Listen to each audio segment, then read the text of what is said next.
It has been far too long since we played Final Fantasy XVI, and what a perfect time to return with the release of the Rising Tide DLC. This story-based DLC brings with it not only new powers, but new bosses, and we here at Direct Gaming have the best guide for you to take down the Timekeeper, or as I like to personally call it, Shiva's Pawn. Let's not waste any time and jump into the battle. Like with all of our guides, we're going to go over the following: a full breakdown of the moves of said boss and how to deal with them, what our personal loadout is and abilities that we use, and then finally a full playthrough of the boss fight sped up a tad. Now, if it has been a while since you played Final Fantasy XVI, remember this is a action-heavy game, so if you need to brush up on your combos, dodging, and movement, do that before trying to take on this boss. Now, when you start the battle, here are the moves to look out for on the first phase. Timekeeper has a very basic 3-strike combo like what you see here on screen, which includes 2 vertical slashes and a spin slash.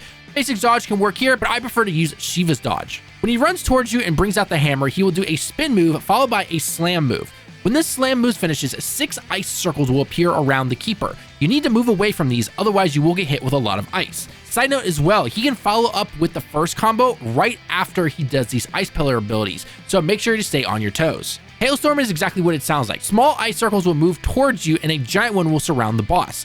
Make sure to move to the side and not backwards, otherwise you're going to get hit with it. Just like with previous moves, he will follow up right away with another move like the hammer swing, so be ready. You will also notice that I got the perfect dodge off of Shiva and froze the keeper. I then followed up with one of my tried and true Diamond Dust moves, which is amazing for lowering the stagger bar. Now, I was not expecting this, but it does not do as much stagger damage as it has against other bosses, even in Final Fantasy modes, so you might want to try mixing up from your normal moves. I guess they kept their promise about making these bosses harder. Although we covered the hammer swing before, keep in mind it can combine with the sword swings and the hammer like on screen, so get ready to move and make sure you don't get hit by those huge area of effect moves. Other than that, for the first stagger bar, nothing really changes. Now, before we get into the next phase, after dealing the big damage phase when you stagger the boss, I want to go over the loadout that I personally use for the boss and how I went about damaging. Of course, you can use any loadout you want. That's the great thing about this game. So many advanced moves that you can use, and I'm sure someone has probably already taken the boss down in a third of the time as I did. Now, for the 3 icons I chose, I used the new Leviathan, Shiva, and Bahamut. For my first set of abilities, which uses square while holding R2,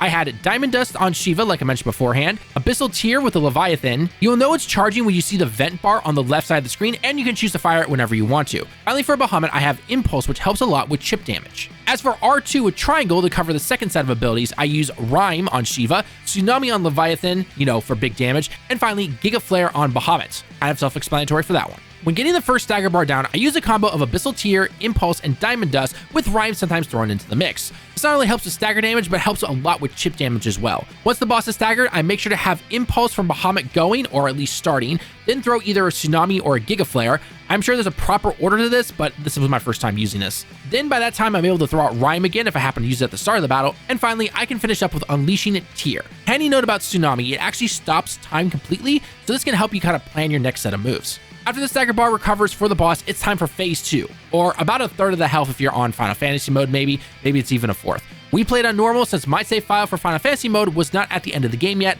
Look, it's been a busy spring. Now, phase 2 is no joke. The dude will not only use new moves, but power up and speed up as well, so have those perfect dodges ready. New moves include the following. While they don't have a name, I'm calling this one the Ice Frisbees, where the keeper will basically throw 2 frisbees at you, so you need to be careful here, as they actually will curve outwards then inwards to target you. The boss will also have a new Ice Trident that can be used in 2 ways. A charging stab, which is not too hard to dodge, and a blast attack, where the boss will jump backwards and thrust the trident forward, creating a beam-like blast. Careful with this one, as the keeper will start combining it with almost all of his other moves, so you've been warned. Now, Flash Freeze is the biggest pain to deal with if you're not prepared. Basically, the boss will perfect counter you if you try to attack him at certain points during the fight. It's not for long, but I found that the keeper then likes to follow up with giant area of effect moves like using the hammer strikes, so get ready to move if you're close to the boss. The slash moves and hammer moves from the beginning also increase in speed, size, and power, so get ready to dodge multiple times, otherwise you will get hit. If you get hit or don't move far enough away, the boss will do a follow-up hammer slam that will basically cover the entire arena in ice that can hurt a lot. This will then get turned into a Glacier Strike, and yes, it's that big. As always, expect the boss to mix up other moves like we stated many times beforehand. Flash Freeze can also be thrown in the air, so make sure you're not frozen by his perfect dodge, otherwise this one's gonna hurt. Otherwise, that should be about all of his moves. I staggered the boss about 2 more times before finally finishing it up, and other than that, it wasn't too hard. I'm sure as always though, this does take a little bit longer on Final Fantasy mode. Oh, wait! I forgot one little thing. Frozen in Time and Final Oath. Let's start with Frozen in Time. Oh boy, these moves. If you get frozen like I was on screen during this move, the boss will actually fly into the air and start literally throwing all of its moves at you. Like, no joke, when you see the full unedited part of this video, it can get crazy. It will also throw in frozen arsenal, so make sure to get between the lines that you see here on screen as best as you can, and then finally watch out for immortal order. Yeah, tons of swords basically appear right above your head, and you need to move fast. From this point on, the boss will actually start to fly around a lot more, and pillars of ice will appear on the ground of the arena, and if you step into them, you'll get slowed. Just keep moving around as best as you can. It's unfortunately all you can really do until he finally calms down. The other move I mentioned beforehand was Final Oath, which is kind of like its limit break / final move as his health reaches 0.